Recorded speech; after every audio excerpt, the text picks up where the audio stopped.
Did you know that Alphabet, and we're talking about the parent company of Google here, is currently in the process of lining up banks? Oh, yeah. For what? Another big acquisition. No, something much rarer. They're looking to sell a rare, honest-to-God 100-year bond. A century bond. Yeah. Wow. That is a phrase you do not hear very often. I mean, hardly ever, right? Yeah. Just stop and think about that timescale for a second. We are talking about a financial instrument, Yeah. a promise to pay Mm-hmm. that will not mature until the year 2126. 2126. My grandkids might be the ones cashing that thing out. They are literally financing the intelligence of this century by putting the next one in debt. It is the ultimate wager, isn't it? It has to be. I think we're seeing a moment where the physical world, our resources, our capital, our actual labor, the ground beneath our feet, is being leveraged to the absolute hilt. All to pay for the digital one. Exactly. The digital world. It's like we're taking a mortgage out on reality itself. In a way, yes. We are borrowing from a future we haven't even built yet to pay for the concrete and the silicon and the power plants we need today. Welcome to February 10th, 2026. Hmm. The Singularity is here, folks. But guess what? It's not some big sci-fi movie event. No, not at all. It's a subscription service. Yeah. And it has ads. That is the reality we are looking at today. It's become mundane. It's totally mundane. So before we spiral into this loop, and trust me, it is a tight one today, do us a massive favor. Mm-hmm. If you value this kind of breakdown, if you want to understand the mechanics behind all the headlines, just hit that thumbs up button right now. It really does help. It helps the algorithm find other smart people like you who need to know where the economy is actually going, not just where the hype cycle says it's going. Just one click, it makes a huge difference for us, and it helps build this community of, critical thinkers. Okay, let's unpack this. Today we are diving into the Innermost Loop. It's the latest dispatch from Dr. Alex Wisner-Gross. Now, for the listeners who hang out in the Moonshots podcast orbit with Peter Diamandis, you know AWG. Oh, you know the name. Absolutely. You know the style. Right. Dr. Wisner-Gross, or AWG as his following knows him, he's a physicist by training, which I think is key. He applies that physics lens to, well, everything. Macroeconomics, computer science, and really the future of civilization. He has this incredible ability to look at these scattered data points, things that seem totally unrelated, like obscure bond markets, underwater drones, and some weird coding update, and see a single coherent vector. Yes, that's it exactly. He doesn't just see the news. He sees the physics of the economy, the underlying forces. And the mission of this deep dive is pretty specific. We're going to explore how the economy is rapidly reorganizing itself for this age of superintelligence. And we're covering the whole spectrum here. It's a whole thing. From what AWG calls parasite biology all the way to, well, underwater alien bases. It is a wild ride, I'll grant you that. But I promise you, by the end, it's all connected. The biology, the finance, the code, it's all part of the same reorganization. So let's start with the money, or maybe the growth. Because for a little while there, in 2024 and 2025, the narrative was shifting. It really was. People were whispering that the scaling laws were hitting a wall, that we were running out of data, running out of power. The plateau argument, that the AI revolution was, sputtering out. Exactly. But according to this new report from February 2026, that wall is gone. The wall has effectively crumbled. We are looking at reports that OpenAI is exceeding 10% monthly growth again. 10%. Monthly. Can we just put that in context for a second? Please. In the physical world, a company is thrilled with 10% growth in a year. Oh, absolutely. If a regular blue chip company grows 10% in a year, Wall Street throws a party. The CEO gets a huge bonus. In a year.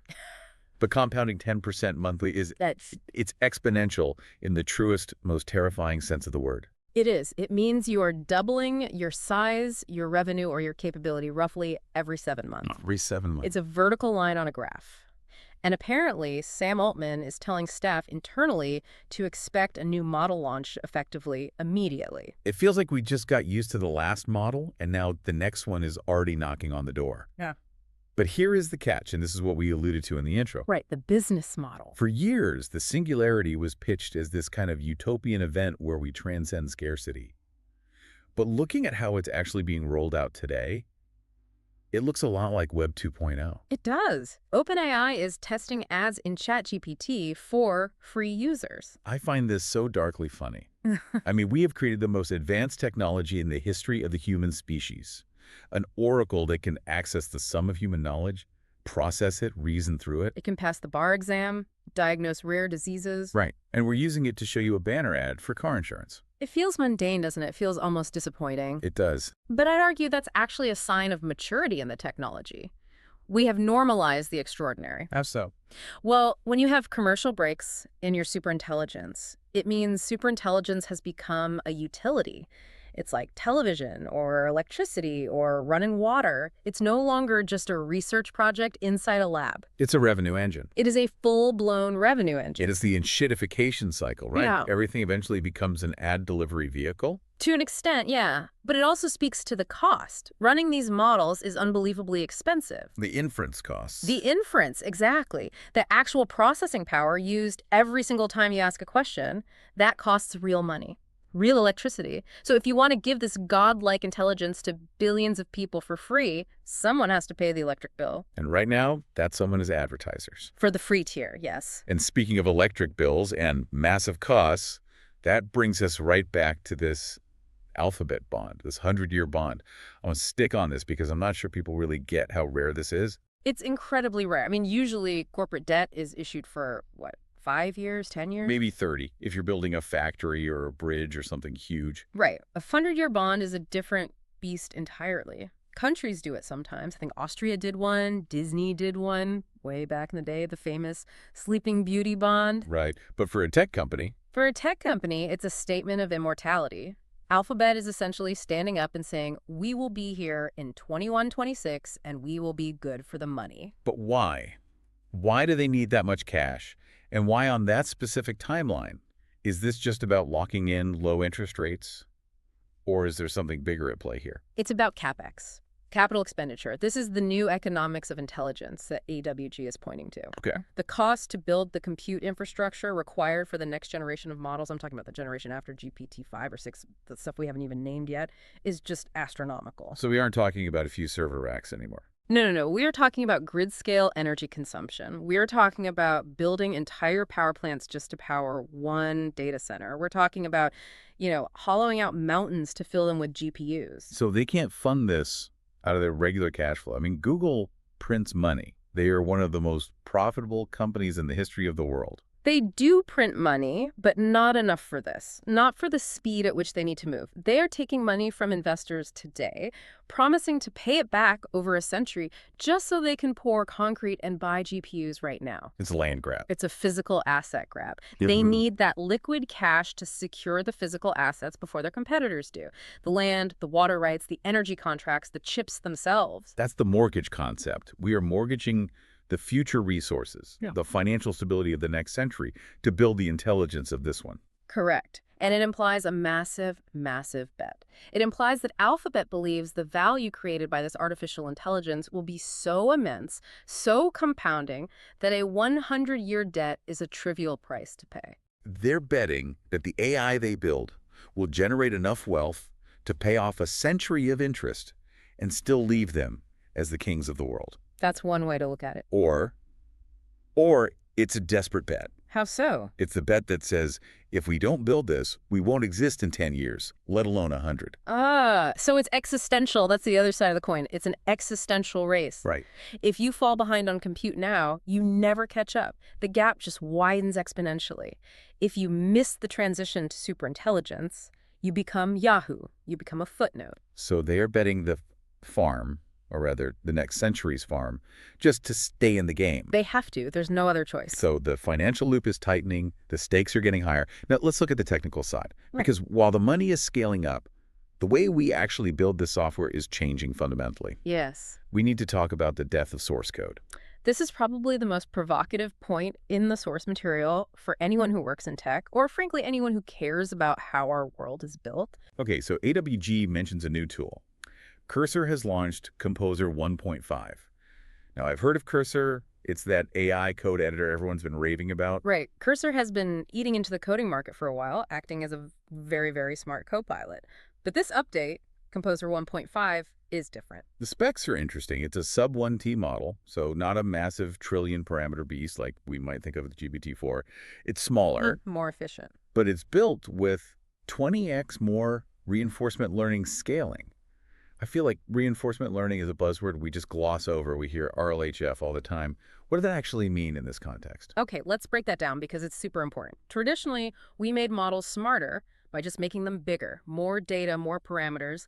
We fed them the entire internet, every GitHub repository, every Stack Overflow answer, and just hoped they learn the patterns. That's the brute force method. Exactly. It's prediction. What is the next word in this sentence? What is the next line of code? Reinforcement learning, or RL, is different. It's about teaching the model through trial and error. You give it a goal, and you reward it when it gets closer to that goal. Imagine you want to teach an AI to play chess. Okay. You don't just show it books about chess, you make it play a million games against itself. Every time it wins, it gets a little reward signal. Every time it loses, it adjusts its strategy. It's not just predicting moves, it's learning to think through the problem. So it's not just memorizing the answer, it's learning the strategy to get to the answer. Precisely. And in coding, that is crucial. Coding isn't just about syntax, it's about logic, it's about architecture. So this new model, Composer 1.5, isn't just predicting the next word in a line of code based on probability. It's actually thinking through the logic of the program. It's simulating the outcome. It's trying to figure out, does this block of code actually achieve the goal the human set out? And because of that 20x scaling in the learning process, it's incredibly efficient at understanding the structure of what you're trying to build. Yes. But here is where Elon Musk comes in, and where this death of source code prediction really lands. Right, because Musk is looking at this trajectory and predicting the end of source code entirely. Which sounds insane at first. It does. Explain that. Because code is how we talk to machines. If we don't have code, what do we have? Think about how we program today. A human writes text Python, C++, A Java. This text is a human-readable abstraction. It's a middleman. It's a middleman, exactly. We write it so we can understand it, and so other humans can read it and collaborate later. Then a compiler takes that text and turns it into machine code, the ones and zeros that the computer actually understands. Right. The computer doesn't read English. It reads binary. Exactly. So Musk is looking at this RL scaling and saying, why do we need the human text in the middle? If the AI is smart enough to understand the goal, make me a video game that looks like this with these physics, why force it to write Python first? Why not let it just generate the final executable file? Or generate the pixels on the screen directly? So the AI skips the code step because code was only ever there for humans to collaborate. Right. Code is a user interface for humans. If the AI is doing the building, it doesn't need to leave notes for us. It creates a direct pipeline from idea to software. That's kind of terrifying. I mean, from a control standpoint. It is. If there's no source code, we can't audit it. We can't read what the AI built to check for bugs or backdoors. That is the tightening loop. That's the phrase AWG uses. We are removing the human abstraction layer. We are handing over the keys to the logic itself. If the AI generates raw binaries, it becomes a true black box. A total black box. You can only judge it by its output, not its internal process. We won't know how it works, only that it works, or that it seems to work. It's efficient, sure, but it definitely feels like we're taking our hands off the wheel. It's like letting the autopilot fly the plane. Yeah? But also letting the autopilot design the plane while it's flying, and we don't even have the blueprints. That's a great analogy. It completely changes the definition of what it means to be a creator. You aren't a writer of code anymore. You are a director of intelligence, a prompter. And that drive for efficiency, it's not just happening in Silicon Valley, is it? It is playing out on a massive geopolitical stage. Oh, absolutely. This is what AWG calls the efficiency wars between the US and China. This feels like a critical piece of the puzzle. It is. We have two completely different philosophies of intelligence emerging, and they're being driven by two very different sets of resource constraints. Okay, so the US strategy seems to be more power, more chips, more water, brute force. The American approach is one of abundance, or maybe you could call it excess. We have the capital, we have the land, so we are building these massive, sprawling data centers. The White House is pushing a new compact just to ensure this AI expansion doesn't bankrupt households or drain water supplies. The fact that they even have to do that tells you the scale of the resource strain we are facing. It's enormous. We are trying to outbuild the world with brute force. And at the same time, they're playing hardball on the supply chain. They're demanding that 40% of Taiwan's chip production relocate to the U.S. That is a massive strategic shift. It's a direct attempt to secure the physical supply chain of intelligence. If you control the chips, you control the compute. It's the 21st century equivalent of securing oil It fields. is exactly that. The U.S. is saying we need the hardware here on our soil, safe from a potential blockade or conflict. But then you look at China. They don't have access to the absolute cutting-edge NVIDIA chips because of the sanctions. Right, they're cut off from the brute force hardware. So what do? They get clever. Constraints breed creativity. This is a classic story. Tencent just released a 2-bit LLM. Okay, 2-bit large language model. I know 2-bit as an insult for a cheap criminal in a noir movie. You're a 2-bit crook. What does it mean in computer science? It's about precision and memory. So usually our big models use 16-bit or even 32-bit numbers to represent the weights in the neural network. And the weights are like the strength of the connections between the neurons. Exactly. So 32-bit gives you a huge amount of detail, a massive range of possible values for each connection. Think of it like a high-resolution photo with millions of different colors. You can capture very subtle shades. Okay, so you can have very subtle differences in logic. Exactly. A 2-bit model compresses that information down drastically. It offers very, very few options for each weight. In this case, 4. 4 options. 4. It's like taking that high-res photo and being told you have to recreate it using only 4 colors: black, white, dark gray, and light gray. And usually that would look terrible. It'd be pixelated and, unrecognizable. Usually, yes. The information loss would be so great that the model would be useless. It would be a disaster. But Tencent has somehow figured out a way to maintain accuracy despite this extreme compression. How? They are optimizing the math in incredible ways. They're finding new techniques to train the model so it can make do with this limited palette. They're essentially teaching it to be smarter with less. So while the U.S. is building massive dams and power plants to run the biggest, most power-hungry chips. I know. China is figuring out how to run superintelligence on a toaster. Effectively, yes. And in the long run, efficiency often beats brute force.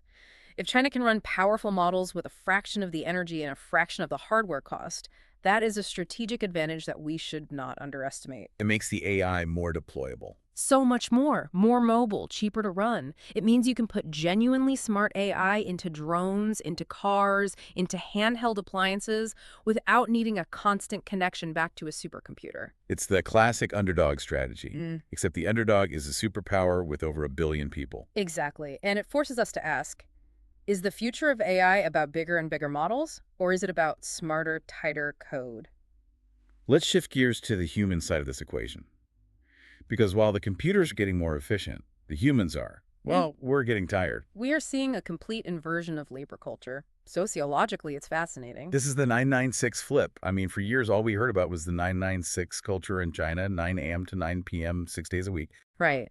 It was held up as this brutal but effective engine of Chinese growth. Jack Ma famously called it a blessing. A blessing, right.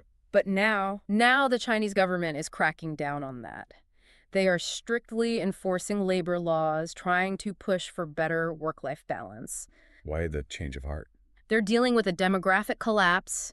Young people are so burned out they aren't having kids. The lying flat movement is a real social force, so the state is basically saying, go home, rest, have a family, we need more people. Well, in the U.S. The AI startups are adopting 996 willingly. It's the Silicon Valley hustle culture on steroids. It is. The source mentions that AI startups in the U.S. are embracing this grind. And there is a cruel irony here, isn't there? A huge one. We were promised for decades that AI would lead to a leisure society, the Keynesian dream. The idea was that the robots do all the work, productivity skyrockets, and we all get to sit on the beach and paint or write poetry. Instead, the study cited here says AI tools are actually intensifying work. Right. It's the Jevons paradox applied to labor. Explain that. When you make a resource more efficient, you don't use less of it. You end up using more. If you invent a more efficient steam engine, you don't burn less coal. You build more factories and burn way more coal. Same thing here. So if you have a tool that helps you code 50% faster, your boss doesn't say, great, take the afternoon off. No, they say, great, now do 50% more work. Or better yet, do 100% more. The bar just moves. The bar just moves, and the cognitive load increases. It really does. You aren't doing the rote, boring stuff anymore. The AI handles that. So you are constantly managing high-speed outputs, making high-level decisions, reviewing complex AI-generated code. It's mentally exhausting. It's burnout city. So much for the 4-hour work week. It seems further away than ever for the people who are actually building this future. They're running a marathon at a sprint pace, and the finish line keeps moving. And the money is just pouring in, chasing this intensity. AI accounted for 35% of all European VC deals in 2025. That is a huge concentration of capital. It shows that despite all the bubble fears, the smart money, or at least the venture money, still sees AI as the only game in town. It's sucking all the oxygen out of the room for other industries. Completely. But here's where it gets really interesting regarding smart money. We are seeing the death of the expert. This is a trend that has been building since the internet started, but it feels like it has finally solidified now. The source brings up Kalshi, the betting market. Yes. Kalshi, which is a market where you can bet on the outcomes of real-world events, has perfectly predicted every single Federal Reserve rate decision since 2022. Perfectly. Not one mistake. Not one. Every single one, correct.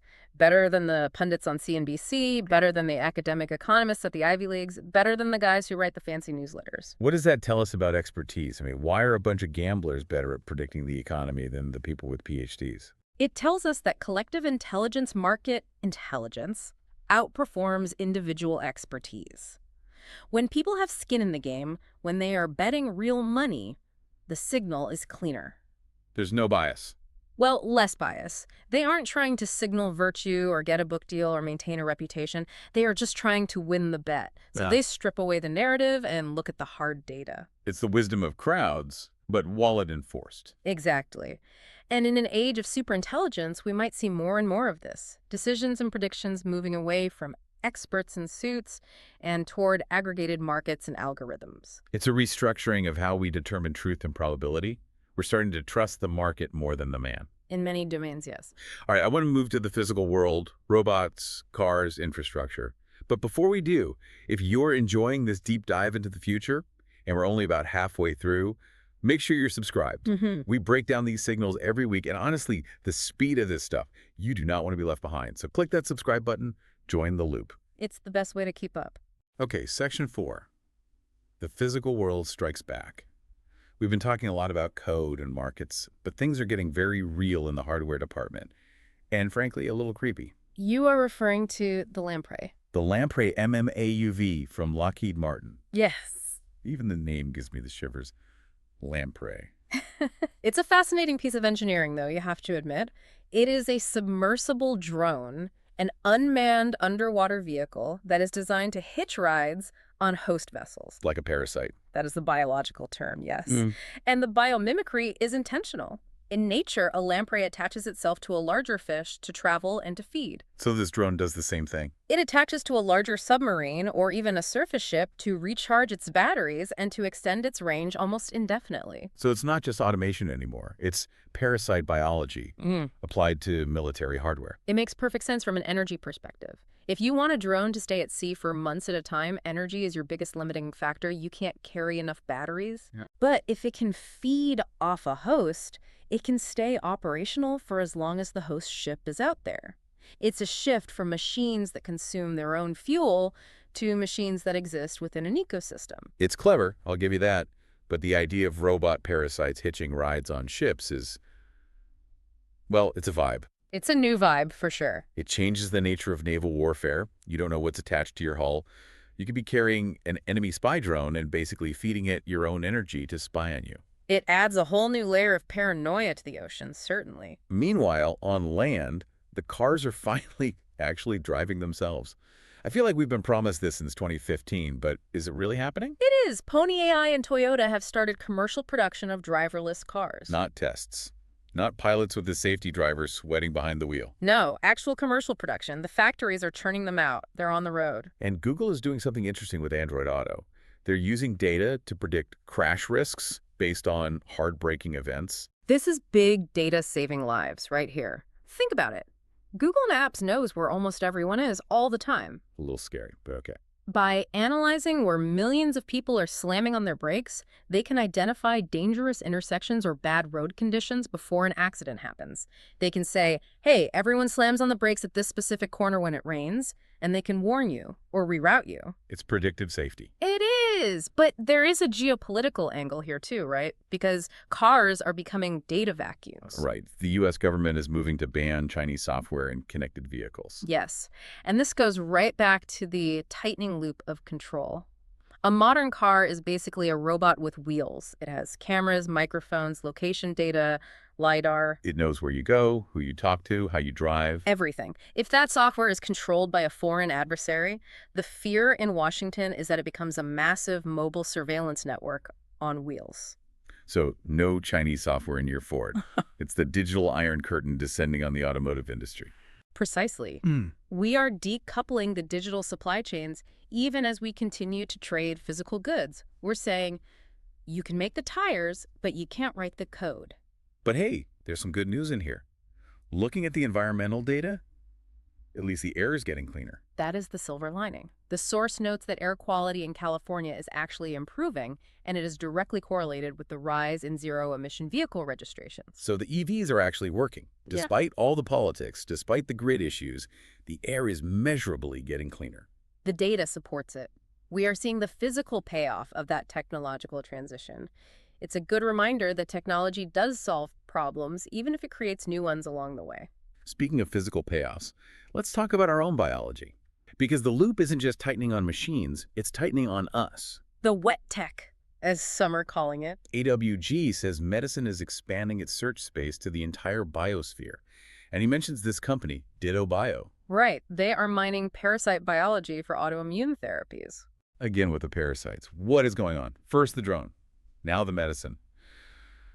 Why is everyone suddenly obsessed with parasites this week? Well, think about it from an evolutionary perspective. Parasites have evolved over millions and millions of years to do one thing really well: live inside a host without being killed by the host's immune system. Okay. They are absolute masters of immune modulation.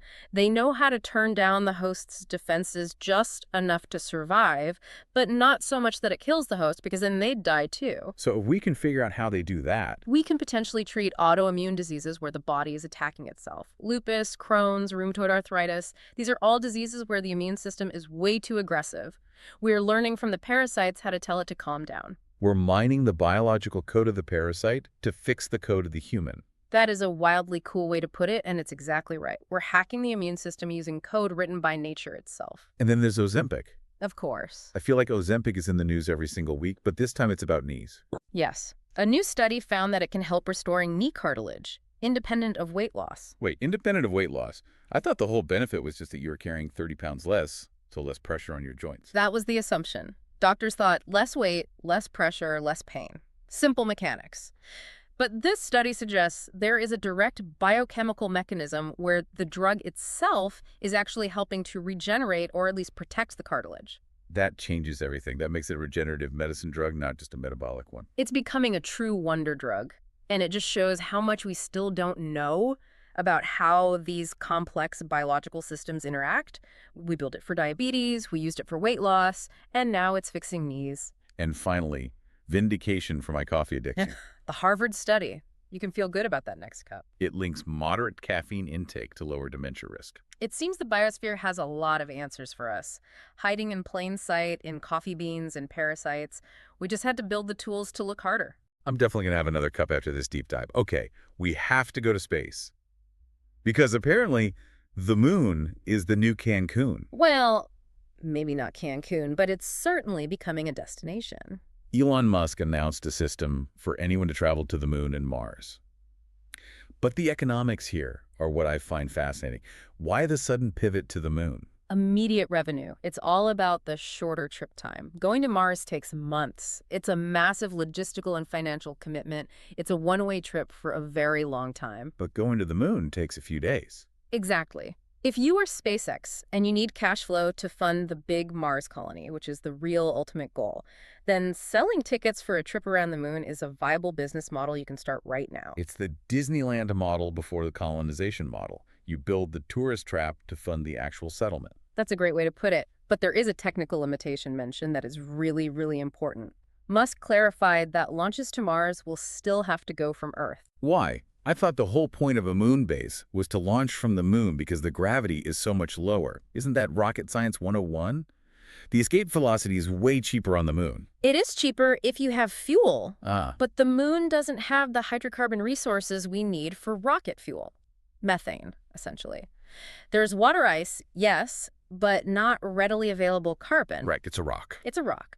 So even though it's easier to escape the moon's gravity, you can't gas up the ship there. You still need to haul the fuel from Earth. You need Earth's resources, our fossil fuels, our chemistry, to get to Mars. So Earth is the gas station. Earth is the deep gravity well, but it's the well with all the fuel. We are still tethered to this planet by our chemistry. Now, speaking of things deep underwater or way out in space, Right. we have to talk about the woo factor. Right. AWG calls it ontological shock. This is always the wild card section in his updates, the part that makes you go, Congressman Tim Burchett, he claims that classified briefings have confirmed, get this, non-human intelligences maintain multiple underwater bases right here on Earth. It sounds like the plot of The Abyss or something. Or 2001, A Space Odyssey. The source even mentions the buried monoliths, the idea that we've been watched. It brings up this idea that we might not be the only intelligent actors on this planet, and putting that kind of claim in the context of an economic newsletter it's jarring. It is, but that's what ontological shock means, right? An event or a piece of information that breaks your entire worldview. It challenges the fundamental nature of your reality. I mean, if there are underwater bases run by non-humans, then suddenly bond yields and 100-year debt seem a little less significant. It recontextualizes the entire human struggle. But then AWG hits us with the punchline, and I love this because it grounds us right back in reality with this perfect, dry humor. Lobster. The lobsters. He just notes, American lobsters also live on the ocean floor and are known to be very territorial. It's the perfect skeptical scientific response. It just reminds us to keep our wits about us. Just because something is on the ocean floor doesn't mean it's an alien base. It might just be a grumpy crustacean. Yeah, exactly. Don't let the ontological shock distract you from the lobster. Or from the fact that the economy is rapidly reorganizing itself regardless of who or what is under the water. Right. So let's zoom out. What does this all mean? We've got 100-year bonds, code that writes itself, parasites that are healing us, and maybe aliens in the Atlantic Ocean. How do we synthesize all this? I think we have to look at the comment from Rand Hinrichs. It was included in the source material, and I think it offers a brilliant frame for everything we've just discussed. Okay, let's hear it. He says, and I'm paraphrasing a bit, what struck me reading this is how often the story is framed as acceleration, when what is actually under stress is continuity. Acceleration versus continuity. Unpack that for me. We usually think, oh, everything is just getting faster, the AI is faster, the drones are faster, the growth is faster. But Hinrichs argues that we are doing all these crazy things. Compressing models to 2-bit, mortgaging infrastructure for 100 years, skipping source code, not just because we can, but because the old ways of coordinating things are breaking down. Existing coordination regimes no longer hold. Right. The world has become too complex, too fast to predict and manage with our old systems. We can't write code fast enough to manage the complexity of the AI, so we let the AI write the code. We can't fund the energy build-out fast enough with normal profits, so we issue these insane 100-year bonds. We are stripping away the safeguards, the code reviews, the financial caution, the human in the loop, just to keep the machine running. We're taking off the training wheels while the bike is going 100 miles an hour. Precisely. And when prediction degrades, when you can no longer forecast the future with any certainty, you stop trying to plan everything perfectly. Instead, you fall back on what endures. Constraints, energy flows, enforcement, and memory. The 100-year bond is an energy flow. It's turning future money into present-day power. The 2-bit LLM is a strategy born of constraint. The ban on Chinese software in cars is enforcement. We are seeing the raw mechanics of survival and power reasserting themselves because the smooth version of globalization and steady progress is fracturing. That's heavy. But it makes perfect sense. We aren't just speeding up. We are scrambling to hold it all together. We're building a new kind of structure because the old one can't hold the weight of this new intelligence. And that leads to the big question, the one we really want to leave you with today. It goes right back to the hook, right back to the beginning. Alphabet, and others like them, are mortgaging the next century to build this one. They are betting 100 years of future value on the AI transition.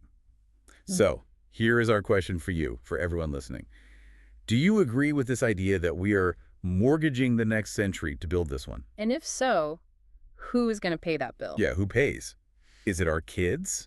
Is it the AI itself generating so much wealth that the debt becomes trivial? Or is it a debt that can never truly be paid, just rolled over forever, a permanent feature of our future economy? We really want to hear your take. Drop a comment below.